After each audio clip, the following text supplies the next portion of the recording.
Good evening, everyone. We begin the readout tonight with Ukraine continuing to hold firm against the Russian invaders as the war approaches its second week. As of today, 82% of the Russian forces that Vladimir Putin staged at the Ukrainian border are now inside that country. And they continue to bombard Ukraine's cities and towns with indiscriminate missile strikes, forcing emergency crews into harm's way to dig through the rubble for survivors. The daylight reveals the extent of Putin's senseless destruction, neighborhoods pulverized by Russian missiles, homes completely leveled, and flames still smoldering among the charred remains. Ukraine's second-largest city, Kharkiv, has been under continuous assault for days and is now surrounded by Russian forces. And while they've held out against the assault so far, they're increasingly desperate and running short on food. The bombing and shooting, and we don't know how to sleep and how we will live tomorrow. Please, we don't have enough food for my baby. Russia is now claiming control of the strategic port city of Kherson, where Russian tanks can be seen in the streets. And the city's mayor says that they're waiting for a miracle. Meanwhile, the UN is estimating that the death toll is in the hundreds. They say the real number is believed to be considerably higher, and Ukrainian officials are reporting that more than 2,000 civilians have lost their lives to Russia's aggression. Additionally, according to the UN, more than 800,000 refugees have now fled the country, with thousands more to follow, putting Europe on the brink of a major humanitarian crisis. All of this for the maniacal quest of a single man who is so obsessed with crushing Ukraine, he's willing to choke off his entire country from the rest of the developed world. At this stage, Putin is so isolated that an overwhelming 141 nations voted at the UN today to condemn his invasion. Only 4 countries took Russia's side in voting against the resolution: Belarus, Syria, Eritrea, and North Korea. Despite the destruction Putin has wrought, we continue to see courageous scenes of resistance from the Ukrainian people, like these residents in the southern Ukraine who were undeterred by an armed Russian soldier who fired his weapon in the air.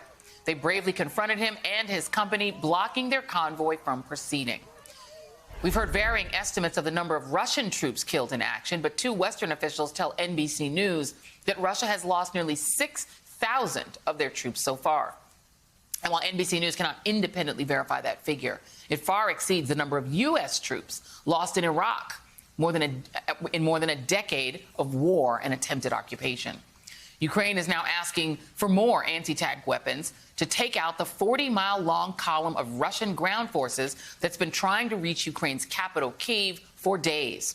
That convoy is currently stalled outside the city, plagued by logistical issues and supply line failures. In other words, it's literally a sitting duck.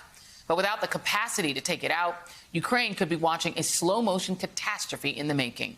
Joining me now is Congresswoman Sara Jacobs of California, who recently visited Ukraine as part of a congressional delegation. She's a member of the House Foreign Affairs and Armed Services Committees. Oleksiy Sorokin, political editor for the Kyiv Independent, and NBC News senior international correspondent Keir Simmons, live in Moscow. So I'm going to go in reverse order. And Mr. Sorokin, I want to start with you and ask, what the situation is on the ground. How dire is it, and how dire are the expectations of what's to come? Well, we're seeing increased shelling of residential areas in Kharkiv, Mariupol, Kherson, Mykolaiv, and Kyiv. As we speak, Kyiv is being bombed. We have reports that downtown Kyiv is suffering from airstrikes. We're yet to confirm this, but we can see that in the past 2 days, the shelling of residential areas has drastically increased. Is there any, any idea inside of Kyiv, inside of Ukraine, from what you've been able to determine, that anyone has any intention of surrendering to the Kremlin and allowing the Kremlin to take over your country? No, this is absolutely impossible, because we understand that the major goal of President Vladimir Putin is to destroy Ukraine, and that's Ukrainians will never agree to this. That's why we see increased shelling, is that the talks between Ukraine and Russia have broke down 2 days ago. And now Russia is trying to force the Ukrainian government to speak and to agree to their terms with the lives of civilians. Let me go to you, Keir. There is news that there are supposed to be a second round of peace talks in Belarus. The challenge there, of course, is safety. Having the delegation that goes to negotiate with the Russians be safe in a country, Belarus, that is on the side of the Russians. Are those talks going to happen?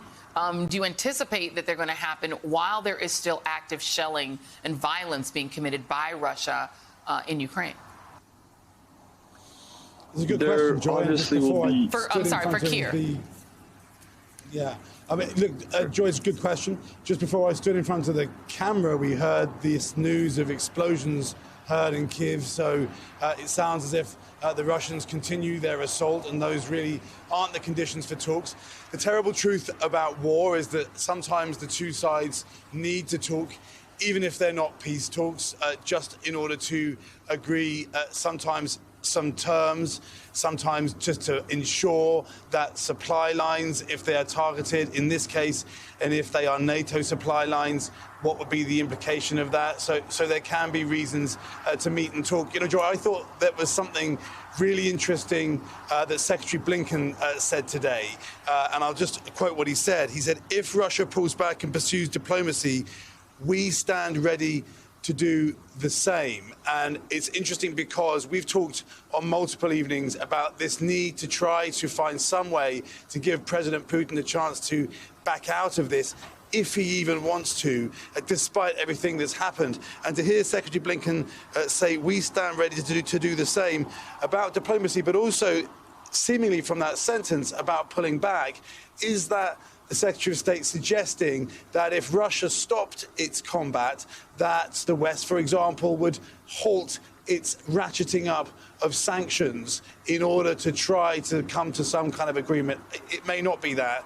It may be just a forlorn hope. Truth is that the Russians are still pursuing their objectives, and the Ukrainians are still defending their country.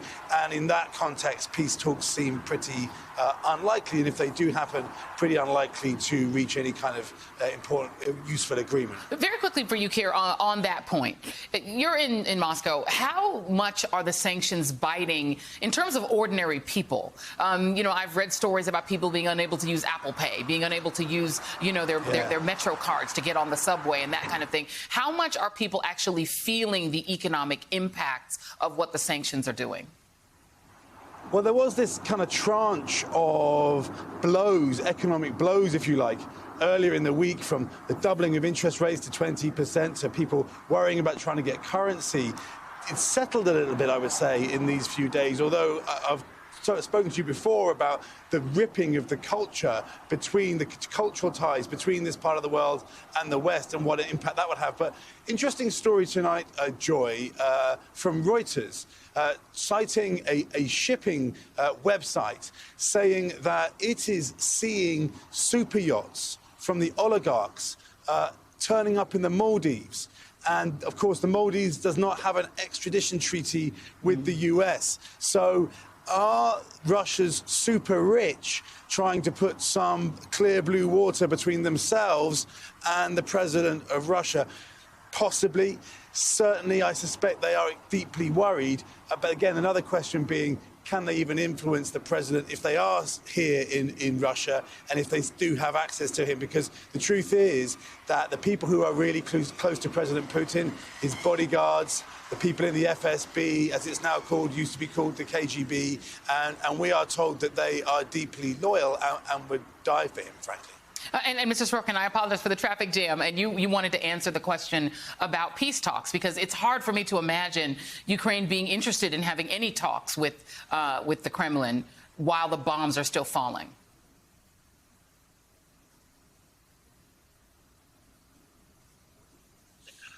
Oh, yes. I would say that the peace talks will definitely happen. Ukraine has to agree to peace talks. Ukraine has to show that the leadership of Ukraine has to show that it cherishes lives. It tries to prevent Russia from shelling residential areas. But unfortunately, we understand that these peace talks will lead to nowhere because the positions of Russians and Ukrainians are so far apart. Yeah. Russians want to destroy Ukraine and install a puppet government, and Ukraine wants basically their independent state to survive.